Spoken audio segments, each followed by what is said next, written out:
നമസ്കാരം എല്ലാ പ്രേക്ഷകർക്കും വയനാട് വിഷൻ ഒപ്പം ഡോക്ടർ മൂപ്പൻസ് മെഡിക്കൽ കോളേജ് ചേർന്നൊരുക്കുന്ന ആരോഗ്യ ദർശനത്തിൻ്റെ ഏറ്റവും പുതിയ എപ്പിസോഡിലേക്ക് സ്വാഗതം. നമുക്ക് മഴക്കാലമൊക്കെയാണ്. അപ്പോൾ മഴയെക്കുറിച്ച് പല പ്രവചനങ്ങളും വരുന്നുണ്ട്. കൂടുതൽ മഴയുണ്ടാകും, അല്ലെങ്കിൽ മഴയുടെ ഗതി മാറും, അതിൻ്റെ അളവ് കൂടുമെന്നൊക്കെ പറയുന്നുണ്ട്. പക്ഷെ അതിനോടൊപ്പം തന്നെ ആരോഗ്യരംഗത്ത് വളരെയധികം ശ്രദ്ധ പതിപ്പിക്കേണ്ട നിരവധി വിഷയങ്ങളുണ്ട്. ആരോഗ്യപരമായിട്ട് മഴക്കാലത്താണ് ഏറ്റവും കൂടുതൽ രോഗങ്ങൾ പടർന്നു പിടിക്കാനുള്ള ഒരു സാധ്യതയുള്ളത്. അപ്പോൾ അതുകൊണ്ട് തന്നെ അത്തരം മേഖലകളെക്കുറിച്ച് ഒരു ചെറിയ അവബോധവും അവലോകനവുമാണ് ഈ ഒരു എപ്പിസോഡിൽ നടത്തുന്നത്. നമ്മളോടൊപ്പം അതിനുവേണ്ടി doctor Arun Varghese, associate professor, department of community medicine, നമ്മളോടൊപ്പം ഉണ്ട്. ഡോക്ടർ മൂപ്പൻസ് മെഡിക്കൽ കോളേജിലെ ഡോക്ടർ അരുൺ വർഗീസ്, നമസ്കാരം. അപ്പോൾ നമുക്ക് ഇപ്പോൾ ഈ കമ്മ്യൂണിറ്റി മെഡിസിനിൽ വരുന്നത് എന്തൊക്കെയാണ്? പ്രത്യേകിച്ച് മഴക്കാലമൊക്കെ വരുമ്പം കൂടുതലായിട്ട് ചർച്ച ചെയ്യുന്ന പലവിധ രോഗങ്ങളുണ്ട്. അപ്പോൾ കമ്മ്യൂണിറ്റി മെഡിസിന് കീഴിൽ വരുന്നത് എന്തൊക്കെയാണ് ശരിക്കും? കമ്മ്യൂണിറ്റി മെഡിസിൻ സിമ്പിളായിട്ട് മനസ്സിലാവുന്നൊരു ഭാഷയിൽ പറഞ്ഞാൽ, നമ്മളെല്ലാവരും സാധാരണ അപ്രോച്ച് ചെയ്യുന്ന ക്യൂറേറ്റീവ് മെഡിസിനിലേക്കാണ്. അതായത് അസുഖം ഭേദമാക്കുന്നതിന് കൂടുതൽ പ്രൈമറി ഇമ്പോർട്ടൻസ് കൊടുക്കുന്ന ഒരു വിഭാഗം. അതിൻ്റെ കൂടെ അസുഖം വരാതിരിക്കാനുള്ള ഒരു സ്ക്രിപ്റ്റിംഗ് കൂടെ ഇട്ടാൽ കമ്മ്യൂണിറ്റി മെഡിസിനായി. അസുഖം വരാതിരിക്കാനായിട്ട് നിങ്ങൾ എന്തൊക്കെ കാര്യങ്ങളിൽ ശ്രദ്ധയൂന്നണം എന്നുള്ള കാര്യങ്ങൾ, പ്രിക്കോഷൻ പ്ലസ് ഡിഫൻസ് രണ്ടും ഉണ്ട്. പ്രിക്കോഷൻ പ്ലസ് ക്യൂർ, എത്രയേ ഉള്ളൂ കമ്മ്യൂണിറ്റി മെഡിസിൻ. ഇപ്പം നമുക്ക് ഈ മഴക്കാലത്താണല്ലോ ഏറ്റവും കൂടുതൽ അസുഖങ്ങളൊന്ന് ആളുകളിലേക്ക് ഇങ്ങനെ പടർന്നു പിടിക്കുന്നത്. ജലദോഷം പോലെയുള്ള അസുഖങ്ങൾ, പനി, അതുപോലെ ജലജന്യ രോഗങ്ങൾ കുറേ എണ്ണം, അങ്ങനെ കുറേ എണ്ണം ഉണ്ട്. അതിലൊക്കെ കമ്മ്യൂണിറ്റി മെഡിസിൻ്റെ പ്രാധാന്യം എത്രത്തോളം ഉണ്ട്? ഈ വെള്ളം, അതാണ് ഏറ്റവും വലിയൊരു എന്താ പറയുക, ആൾക്കാരിലേക്ക് അസുഖം എത്തിക്കുന്ന ഒരു മീഡിയയാണ് ഈ വെള്ളം. ഇപ്പോൾ നമ്മൾ സാധാരണ ഇപ്പോൾ ഈ തുമ്മൽ, ചീറ്റൽ, ഇങ്ങനെ മിക്ക അസുഖങ്ങളും, ഒരു 90% അസുഖങ്ങളും, 90% എന്ന് പറയാൻ പറ്റില്ല, പക്ഷേ ഈ പകർച്ചവ്യാധികളിൽ ഒരുപാട് അസുഖങ്ങൾ വെള്ളം വഴി ട്രാൻസ്മിറ്റ് ചെയ്യുന്നുണ്ട്. അപ്പോൾ വെള്ളത്തിൻ്റെ നമ്മുടെ എന്താ പറയുക, കേരളത്തിൻ്റെ ഭൂപ്രകൃതിയും അതിൻ്റെ രീതികളും ഒക്കെ വെച്ച് എല്ലാ വീട്ടിലും ഒരു കിണർ, ഇപ്പോൾ സിറ്റിയിലാണെങ്കിൽ പോലും വളരെ സ്ഥലമില്ലാത്ത ഇടങ്ങളിലാണെങ്കിൽ പോലും കിണറും അതിൻ്റെ അടുത്ത് തന്നെ ടോയ്ലറ്റിൻ്റെ സെപ്റ്റിക് ടാങ്കും ഇങ്ങനെയെല്ലാം വരുന്നത് കൊണ്ടാണ്. പിന്നെ നമ്മുടെ സോയിൽ ഭയങ്കര പോറസാണ്, മണ്ണിൻ്റെ അകത്ത് ഇഷ്ടംപോലെ വെള്ളമുണ്ട്. അപ്പോൾ ഈ മഴക്കാലം കൂടെ വരുമ്പോഴത്തേക്കും വെള്ളത്തിൻ്റെ അളവ് മണ്ണിൽ പൊങ്ങുന്നു, പിന്നെ അങ്ങോട്ടും ഇങ്ങോട്ടും സീപ്പേജ് ഉണ്ടാകുന്നു. ഇതാണ് ഈ മഞ്ഞപ്പിത്തം പോലെയുള്ള അസുഖങ്ങൾ നമ്മുടെ കേരളത്തിൽ ഇത്ര കോമൺ ആയിട്ട് വരാനുള്ള കാരണം. അപ്പോൾ അതിന് നമുക്ക് എങ്ങനെ ഇതിനെ പ്രതിരോധിക്കാൻ പറ്റും? കാരണം ഈ മഴക്കാലത്ത് നമ്മൾ ഏറ്റവും ശ്രദ്ധിക്കേണ്ട കുറച്ച് കാര്യങ്ങളായിരിക്കും ആളുകളിലേക്ക് വേണ്ടി വരും. ഇനി എത്ര പറഞ്ഞാലും അത് പല രീതികളിലും ആളുകൾ അശ്രദ്ധയോടുകൂടി വിടുകയും കുറേ റിപ്പോർട്ട്സ് വരും. പല അസുഖങ്ങൾ, എലിപ്പനി, അതൊക്കെ ഈ മഴക്കാല രോഗങ്ങളിൽ ഏറ്റവും കൂടുതലുള്ളതാണ്, ഈ പടർന്നു പിടിക്കുന്ന സംഭവങ്ങൾ. ഇതിനെങ്ങനെ നമുക്ക് പ്രതിരോധിക്കാൻ പറ്റും? ഇപ്പോൾ ഡോക്ടർ പറഞ്ഞ പ്രധാനപ്പെട്ട ഒരു പോയിന്റാണ്. അപ്പോൾ ഞാൻ പറഞ്ഞത് ഈ വെള്ളമാണ് ഇതിൻ്റെ ഒട്ടുമിക്കതിൻ്റെ മീഡിയ. അപ്പോൾ എങ്ങനെയാണ് ഇത് പടരുന്നതെന്ന് നമ്മൾ അറിഞ്ഞു കഴിഞ്ഞാൽ പ്രതിരോധിക്കാനും എളുപ്പമാണ്. എലിപ്പനി പടരണമെങ്കിൽ വെള്ളം തിളപ്പിച്ച് കുടിച്ചിട്ട് കാര്യമില്ല, എലിപ്പനി വരാതിരിക്കില്ല. അത് ഈ അഴുക്കുള്ള വെള്ളത്തിൽ, അതായത് എലി മൂത്രം ഒഴിച്ചത്, എലി ചത്ത വെള്ളത്തിലൊക്കെ നമ്മൾ കാല് ചവിട്ടുന്നു. ഇപ്പോൾ ഷൂ ആണെങ്കിൽ പോലും എൻ്റെ ഇടയ്ക്കൂടെ വെള്ളം കയറുന്നു. അപ്പോൾ ഈ ലെപ്റ്റോസ്പൈറയൊക്കെ നമ്മുടെ കാലിൽ കോണ്ടാക്റ്റ് വരുന്നു. ഇങ്ങനെയൊക്കെയുള്ള പ്രശ്നങ്ങൾ ഉണ്ടാകുമ്പോഴാണ് എലിപ്പനിയൊക്കെ നമുക്ക് വരിക. അതേസമയം മഞ്ഞപ്പിത്തം കാലുമായിട്ട് ഇങ്ങനെ കോണ്ടാക്റ്റ് ഉള്ളതുകൊണ്ട് നമുക്ക് വരില്ല. അത് നമ്മുടെ ഉള്ളിൽ ചെല്ലണം, അല്ലെങ്കിൽ കാലിന് മുറിവൊക്കെ ഉണ്ടെങ്കിൽ വേണമെങ്കിൽ സംഭവിക്കുക എന്നുള്ളതല്ലാതെ ഇത് വെള്ളം കുടിക്കുന്ന, കണ്ടാമിനേറ്റഡ് ആയിട്ടുള്ള വെള്ളം കുടിക്കുന്നത് കൊണ്ടാണ് മഞ്ഞപ്പിത്തം വരുന്നത്. പിന്നെ എന്താ പറയുക, ടോയ്ലറ്റിംഗ് ഫെസിലിറ്റിയൊക്കെ ക്ലിയർ അല്ലെങ്കിൽ അതും വെള്ളത്തിലോട്ട് തന്നെ മിക്സ് ആകുന്നു. പിന്നെ കൊതുക്, വെള്ളം എവിടെ കെട്ടിക്കിടക്കണോ അവിടെ കൊതുക് പെരുകിയിരിക്കും. കൊതുക് സാധാരണ നമുക്കിവിടെ 3 തരം കൊതുകുകളാണ് നമുക്കുള്ളത്. ഒന്നാം മേത്തോടെ വെള്ള വരെയുള്ള ഒരു ചെറിയ കൊതുക്, പകലൊക്കെ കടിക്കണത് ഈ പുള്ളിയാണ്, ADS aegypti എന്ന് പറയും. ചെറിയ കൊതുകുകളാണ്, കടുവ കൊതുക്, ടൈഗർ മോസ്കിറ്റോ എന്നൊക്കെ നമ്മൾ വിളിക്കുന്ന ഒരു ചെറിയ കൊതുക്. അതിൻ്റെ മേത്തോടെ നിങ്ങൾ ശ്രദ്ധിച്ചു നോക്കി നിങ്ങൾക്ക് കാണാം ചെറിയ വെള്ള വരകൾ കാണും. പകലൊക്കെ നിങ്ങൾ കാണുന്ന ചെറിയ കൊതുക് അത് ഈ ADS കൊതുകാണ്. പിന്നെ ഈ ഡെങ്കി, ചിക്കൻ ഗുനിയ മുതലായ അസുഖങ്ങളാണ് പുള്ളി പടർത്തി പിടിക്കുന്നത്. അതേസമയം ഈ രാത്രിയിലൊക്കെ നമുക്ക് കിടക്കുമ്പോൾ ഒരു മൂളി എന്നും പറഞ്ഞ് മൂളി വരുന്നൊരു കൊതുകുണ്ട്. അത് ഈ ക്യൂലെക്സ് മോസ്കിറ്റോ, അത് ഈ അഴുക്ക് വെള്ളത്തിലോ ഓടയിലൊക്കെയാണ് പുള്ളി കൂടുതലും പെരുക. അവനുണ്ടാക്കുന്ന അസുഖം വേറെ. പിന്നെ ഉള്ളത് നമ്മുടെ നമ്മുടെ എന്താ പറയുക, മലമ്പനി ഉണ്ടാക്കുന്ന കൊതുക്. നമുക്കിവിടെ ഏറ്റവും കൂടുതലുള്ള ഡെങ്കിയാണ്. ഡെങ്കിയാണ് ഏറ്റവും കൂടുതൽ വയനാട്ടിലൊക്കെ. പിന്നെ വയനാട്ടിലെ ഈ തണുത്ത കാലാവസ്ഥ, മഴ പെയ്യുമ്പോഴുണ്ടാകുന്ന കൂടുതൽ തണുത്ത കാലാവസ്ഥയിൽ കുറെ കൂടി ശ്രദ്ധിക്കേണ്ട കാര്യങ്ങൾ എന്തെങ്കിലും ഉണ്ടോന്ന്? ഈ തണുപ്പ് ഓൾമോസ്റ്റ് ഓൾവേസ് അസോസിയേറ്റഡ് വിത്ത് ഈ വൈറൽ മ്യൂട്ടേഷനോട് അതിന് ഭയങ്കര ഫേവറബിൾ ആയിട്ടുള്ള ഒരു സാധനമാണ് തണുപ്പ്. അപ്പോൾ ഈ ടെമ്പറേച്ചർ കുറയുമ്പോൾ നമ്മുടെ ഫ്ലൂ പോലുള്ള, അതായത് ഇൻഫ്ലുവൻസ വൈറസുകൾക്കൊക്കെ മ്യൂട്ടേഷൻ സംഭവിക്കാൻ സാധ്യത കൂടുതലാണ്. അതിൻ്റെ ഈ ഹീമഗ്ലൂട്ടിൻ എന്ന് പറഞ്ഞൊരു പ്രോട്ടീൻ ഉണ്ട്, അതിന് മ്യൂട്ടേഷൻ സംഭവിക്കാനുള്ള ചാൻസ് ഫേവറബിൾ ആയിട്ടുള്ളൊരു സമയമാണ് ഈ തണുപ്പ് സമയം. അതുകൊണ്ട് ഈ തണുപ്പ് കാലം, ഈ സീസൺ അങ്ങ് മാറി വരുമ്പോഴത്തേക്ക് എല്ലാവർക്കും ഈ ജലദോഷമൊക്കെ പിടിക്കുന്നതിൻ്റെ ഒരു പ്രധാന കാരണം ഇതാണ്. അപ്പോൾ വൈറസ് മ്യൂട്ടേറ്റ് ചെയ്യാനും പെരുകാനും ട്രാൻസ്മിറ്റ് ചെയ്യാനും ഭയങ്കര എളുപ്പമാണ് ഈ ഒരു കോൾഡ് സീസൺ. നല്ല ചൂടത്തൊന്നും ഇത്രയും ജലദോഷങ്ങളൊന്നുമില്ല. മഴക്കാലം തുടങ്ങുമ്പോൾ നമുക്ക് എല്ലാവർക്കും ജലദോഷമൊക്കെ വരികയാണ്. ഇതിനെ നമുക്ക് ഓരോ അസുഖങ്ങൾ കുറച്ച് ഇപ്പോൾ ഒരു ജസ്റ്റ് ഒരു ജലദോഷം വന്നാൽ അത് പിന്നീട് സ്റ്റെപ്പ് ബൈ സ്റ്റെപ്പായി മാറി മറ്റ് അസുഖങ്ങളിലേക്കൊക്കെ മാറുന്ന ഒരു കണ്ടീഷൻ ഉണ്ടല്ലോ. ഈ ഒരു അവസ്ഥയിലേക്ക് എത്തിപ്പെടാനുള്ള പ്രധാനപ്പെട്ട കാരണം, ചിലരൊക്കെ വീടുകളിൽ തന്നെ അതിൻ്റെ ചെറിയ ചികിത്സകളൊക്കെ നടത്തിക്കളയും ജലദോഷത്തിനൊക്കെ. അതിന് എങ്ങനെയാണ് ഒരു ഡോക്ടർ എന്നുള്ള അതിനെ?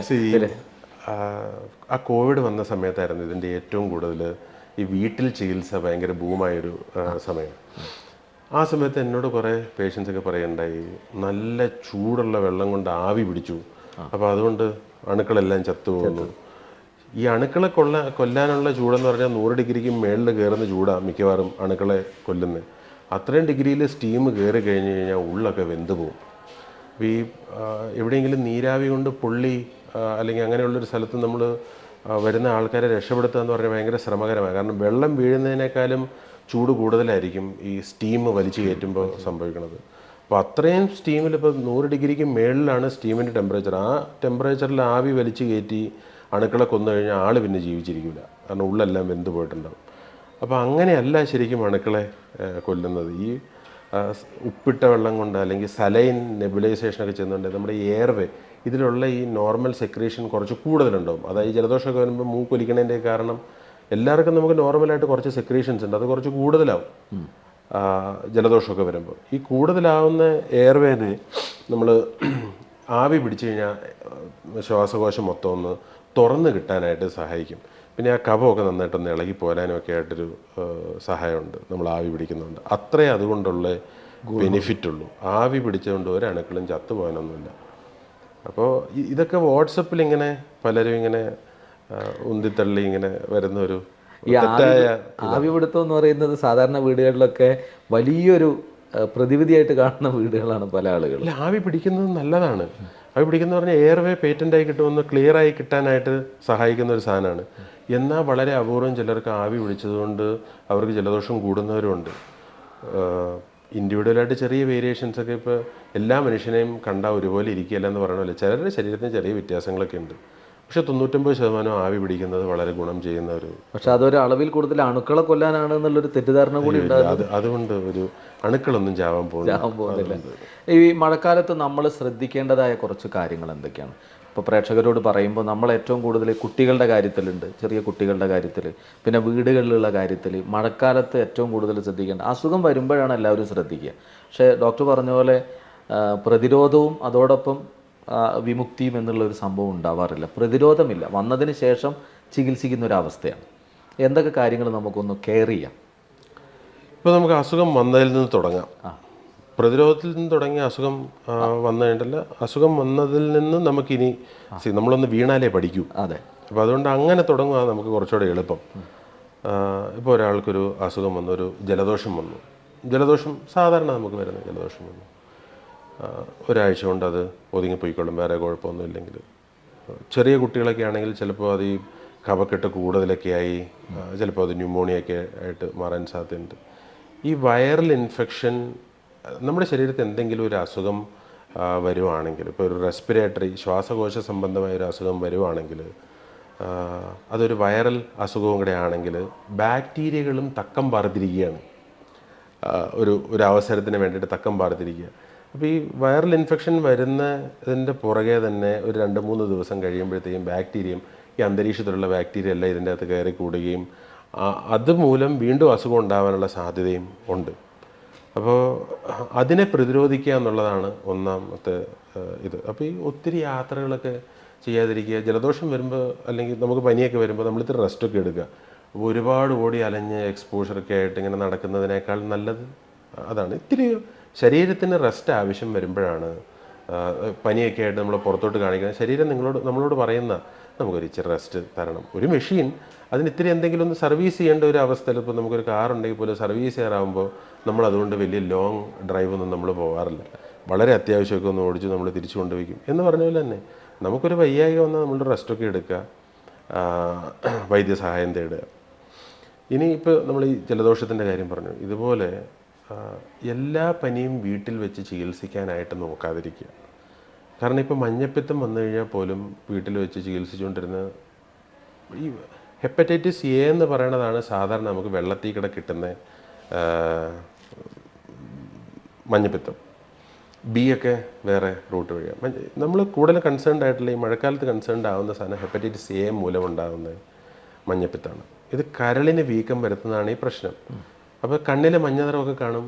എന്നാൽ എല്ലാവരും നോക്കുമ്പോൾ കണ്ണിൽ മഞ്ഞ നിറം കണ്ടോളണമെന്നില്ല, നോക്കുന്നൊരു രീതിയുണ്ട്. ഈ കണ്ണിങ്ങനെ ഉയർത്തിപ്പിടിച്ചിട്ട് കീഴോട്ട് നോക്കിയിട്ട് സൺലൈറ്റിൽ നോക്കിയാൽ നമുക്കത് മനസ്സിലാവും. കുറച്ച് പ്രാവശ്യം നോക്കിയാൽ എല്ലാവർക്കും അത് മനസ്സിലാവുന്നതേ ഉള്ളൂ. അപ്പോൾ ഈ മഞ്ഞപ്പിത്തത്തിന്, വെള്ളത്തിൽ കൂടെ പകരുന്ന ഈ മഞ്ഞപ്പിത്തത്തിന് ഒരുപാട് ഹോം റെമഡീസൊക്കെ പലരും പറയുകയും ഉപയോഗിക്കുകയും പല നാട്ടുവൈദ്യങ്ങളും കാര്യങ്ങളും ഒക്കെ ഉണ്ട്. ഹെപ്പറ്റൈറ്റിസ് എ വൈറസ് മൂലം ഉണ്ടാകുന്ന മഞ്ഞപ്പിത്തത്തിന് ഒരു 80-90% കേസുകളിലും സെൽഫ് ലിമിറ്റിംഗ് ആയിരിക്കും. അതായത് ആരും ഒന്നും ചെയ്യണ്ട, ആരും പോയി എന്തെങ്കിലും ചെയ്ത് കൊളാക്കാതിരുന്നാൽ മതി, അതൊരു അലമ്പാക്കി ആ സംഭവം നശിപ്പിക്കാതിരുന്നാൽ മതി.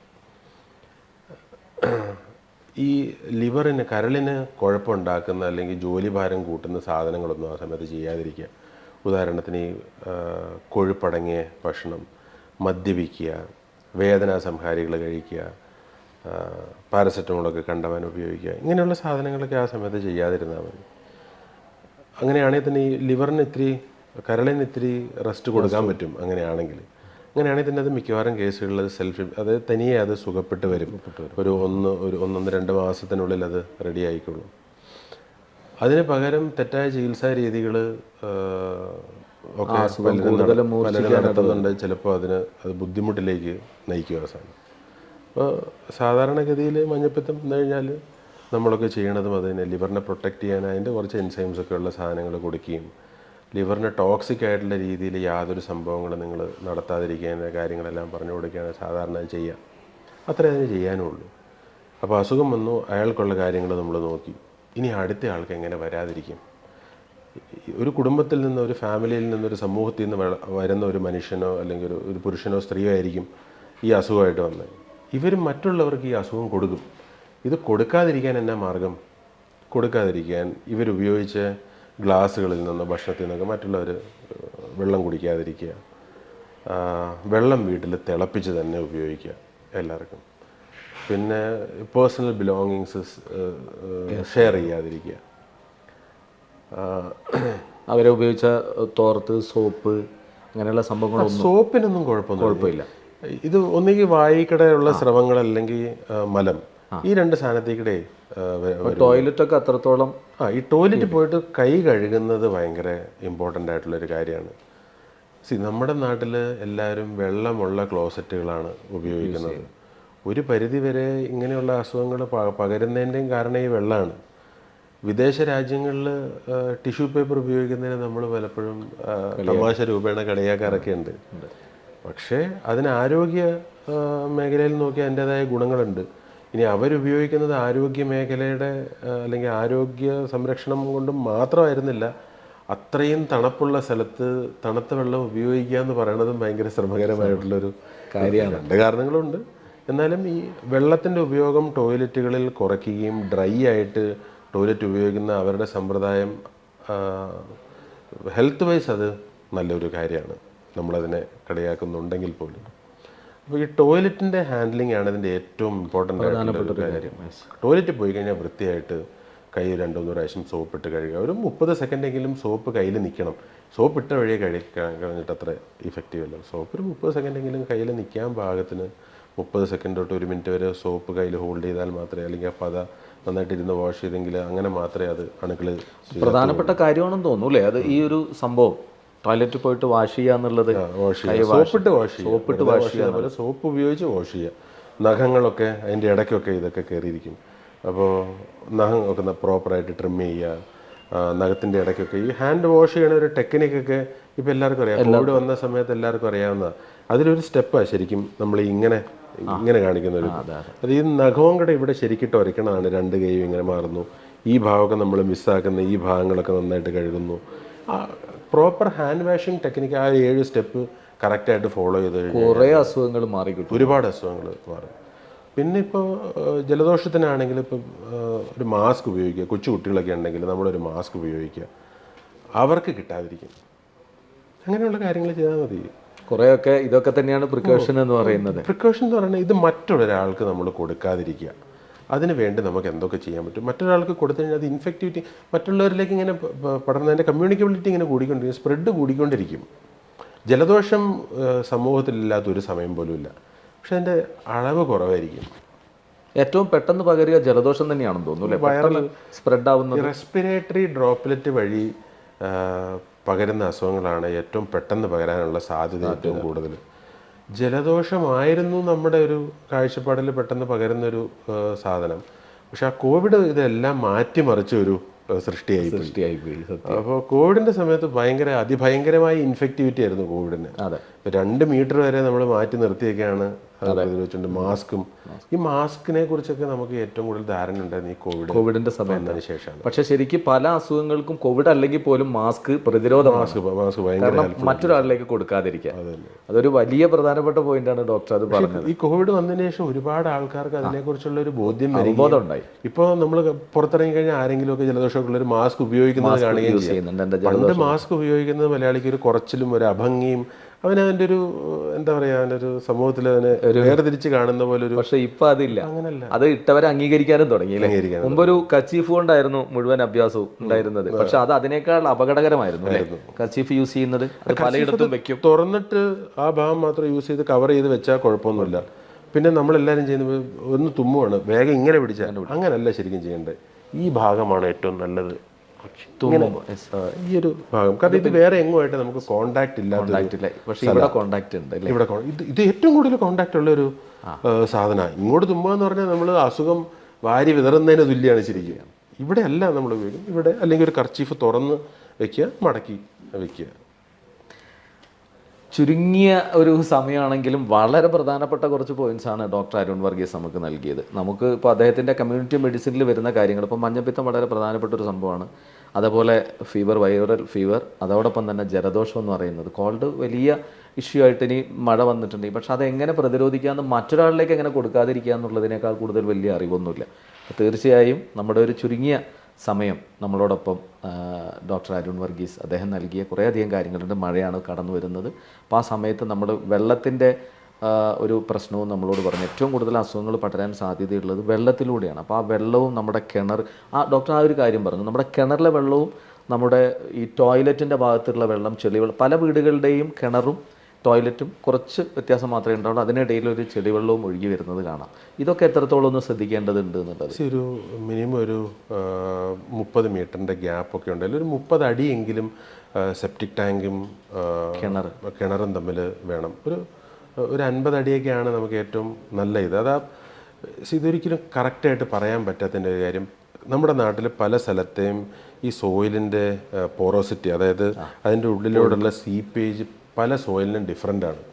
അപ്പോൾ നമുക്കതുകൊണ്ട് ഒരിക്കലും കറക്റ്റായിട്ടത് ഇത്ര മീറ്ററെന്ന് നമുക്ക് പറയാൻ പറ്റില്ല. സോയിൽ അനുസരിച്ച് വ്യത്യാസം വരും. അപ്പോൾ ഒരിക്കലും അടുത്ത് ഈ സെപ്റ്റിക് ടാങ്കും കിണറും കൂടെ വയ്ക്കാതിരിക്കുക. പിന്നെ വടക്കേ ഇന്ത്യയിലേക്കുള്ളതിൽ നിന്ന് വ്യത്യസ്തമായൊരു സംസ്കാരമാണ് നമ്മുടെ ഉള്ളിലുള്ളത്. എല്ലാവർക്കും വീടൊരു സ്വപ്നമാണ് നമ്മുടെ ഒരു കേരളീയന്. അതും സെപ്പറേറ്റ് വില്ലകളാണ് എല്ലാവർക്കും താല്പര്യം. വടക്കേ ഇന്ത്യയിലോട്ട് പോയി കഴിഞ്ഞാൽ കൂടുതലും ഈ ഫ്ലാറ്റ് സംസ്കാരങ്ങളാണ്. ഫ്ലാറ്റ് സംസ്കാരത്തിന് നമ്മളെല്ലാവരും കുറ്റം പറയുന്ന ഒരു സമൂഹമാണ്. ഫ്ലാറ്റ് സംസ്കാരത്തിന് അതിൻ്റേതായ ഗുണങ്ങളുണ്ട്. അതായത് ഓർഗനൈസ്ഡ് ആയിട്ടുള്ള ടൗൺഷിപ്പുകളാണ് ശരിക്കും ഈ ഫ്ലാറ്റ് സംസ്കാരം മുന്നോട്ട് വയ്ക്കുന്ന ഒരു ആശയം. അപ്പോൾ പ്രോപ്പറായിട്ടൊരു ടൗൺ പ്ലാനിങ്, അതിൻ്റെ വാട്ടർ സോഴ്സ്, അതിൻ്റെ ടോയ്ലറ്റ് ഫെസിലിറ്റി, റോഡുകൾ, ഇതിനെക്കുറിച്ചൊരു പ്രോപ്പർ ടൗൺ പ്ലാനിങ് ഉണ്ടായാണ് ഈ ഫ്ലാറ്റുകൾ നിർമ്മിക്കപ്പെടുന്നത്. നമ്മുടെ ഇവിടുത്തെ വീടുകൾക്ക് അതില്ല. നമ്മുടെ ഇവിടുത്തെ വീടുകൾക്ക് ഒരു ഗാർബേജ് ഡിസ്പോസൽ സിസ്റ്റം ഒന്നും നമുക്ക് പ്രോപ്പറായിട്ടില്ല. അവിടെ ഇവിടെയും വലിച്ചെറിയുന്നു. പക്ഷെ ഇപ്പോൾ ഒരുപാട് മാറ്റങ്ങൾ വന്നിട്ടുണ്ട്. ഇപ്പോൾ മലയാളി ശരിക്കും സംസ്കാര സമ്പന്നനായി കൊണ്ട് തന്നെ ഇരിക്കുന്നു. ഇതിനെക്കുറിച്ച് കുറേ കൂടി അവബോധമുണ്ട്. അത് മാത്രമല്ല, നമുക്കൊരു ഓപ്ഷൻ ഇല്ലായിരുന്നു ഇതിനെക്കുറിച്ച്. അതുകൊണ്ടാണ് ഇപ്പോൾ നമ്മുടെ സുൽത്താൻ ബത്തേരി സിറ്റിയിൽ നമ്മൾ ചെന്ന് നോക്കുന്ന ഒരു മനുഷ്യനും അവിടെ ഒരു ചപ്പ് വലിച്ചെറിയുന്നത് നമുക്ക് കാണാനാവുന്നില്ല. അതിൻ്റെ കാരണം ആ സിറ്റി അത്രയും ക്ലീൻ ആയതുകൊണ്ടാണ്. ഇത്രയും നല്ലൊരു തറയിലേക്ക് ആർക്കും ഒന്നും ഇടാൻ തോന്നില്ല, ഒരു മനുഷ്യനും തോന്നില്ല. ബേസിക്കലി എല്ലാ മനുഷ്യൻ്റെയും മനസ്സിൽ നന്മയുള്ള ആൾക്കാർ തന്നെയാണ്.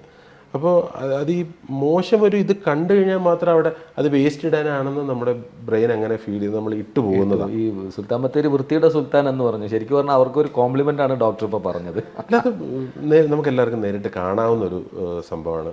ഭയങ്കര ക്ലീൻ ആയിട്ട് അവർ ആ സിറ്റി മെയിൻറ്റെയിൻ ചെയ്യുന്നുണ്ട്. ആരും അവിടെ നിങ്ങൾ ആരെ വേണമെങ്കിലും നോക്കിയോ, ആർക്കും കയ്യിൽ എന്തെങ്കിലും ഒരു സാധനം ഉണ്ടെങ്കിൽ അത് പോക്കറ്റിലേക്ക് വെക്കുകയോ അല്ലെങ്കിൽ കൂടിൻ്റെ അകത്ത് വെക്കുകയോ വലിച്ചെറിയുന്ന ഒരു പ്രവണത അവിടേക്കില്ല. അതൊക്കെ ഒരു മലയാളിയുടെ പുരോഗമനത്തിൻ്റെ ഒരു ഇത് തന്നെയാണ്. നമ്മൾ ശരിക്കും നല്ലത് അക്സെപ്റ്റ് ചെയ്യാൻ റെഡി ആയിട്ടുള്ളൊരു സമൂഹമാണ്. സാഹചര്യങ്ങൾ അനുവദിക്കാത്തത് കൊണ്ടാണ് മിക്കവാറും തന്നെ ഇങ്ങനെയുള്ള പ്രശ്നങ്ങൾ വരുന്നത്. ഏതായാലും നമ്മൾ ഇന്നത്തെ എപ്പിസോഡ് അവസാനിപ്പിക്കുകയാണ്. ഡോക്ടർ വൃത്തിയും ശുദ്ധിയും നമ്മുടെ സാഹചര്യങ്ങളൊക്കെ വെച്ചിട്ട് തന്നെ നമുക്ക് ഈ രോഗങ്ങളെയൊക്കെ പ്രതിരോധിക്കാനുള്ളത് നമ്മൾ സ്വയം കുറേയൊക്കെ കണ്ടെത്തേണ്ടത് അവിടെയാണ്. ചികിത്സയല്ല, ശരിക്കും നമ്മൾ പ്രതിരോധിക്കാനുള്ള മാർഗ്ഗങ്ങൾ കൂടി കണ്ടെത്തിയിട്ട് മുന്നോട്ട് പോയാൽ ജീവിതം സക്സസ് ആണ്. പ്രത്യേകിച്ച് വൈറലായിട്ടുള്ള നിരവധി അസുഖങ്ങൾ പടർന്നു പിടിക്കാൻ സാധ്യതയുള്ള ഒരു സമയത്ത്. അപ്പോൾ നമ്മളോടൊപ്പം ഈ ഒരു എപ്പിസോഡിൽ ആരോഗ്യ ദർശനത്തിൻ്റെ എപ്പിസോഡിൽ പങ്കെടുത്ത ഡോക്ടർ അരുൺ വർഗീസ്, ഒരുപാട് സന്തോഷം. Thank you. അപ്പോൾ നമ്മൾ അടുത്ത ഒരു എപ്പിസോഡിൽ മറ്റൊരു വിഷയവുമായിട്ട് കാണാം. ഈ എപ്പിസോഡ് ഇവിടെ അവസാനിക്കുകയാണ്. നമസ്കാരം.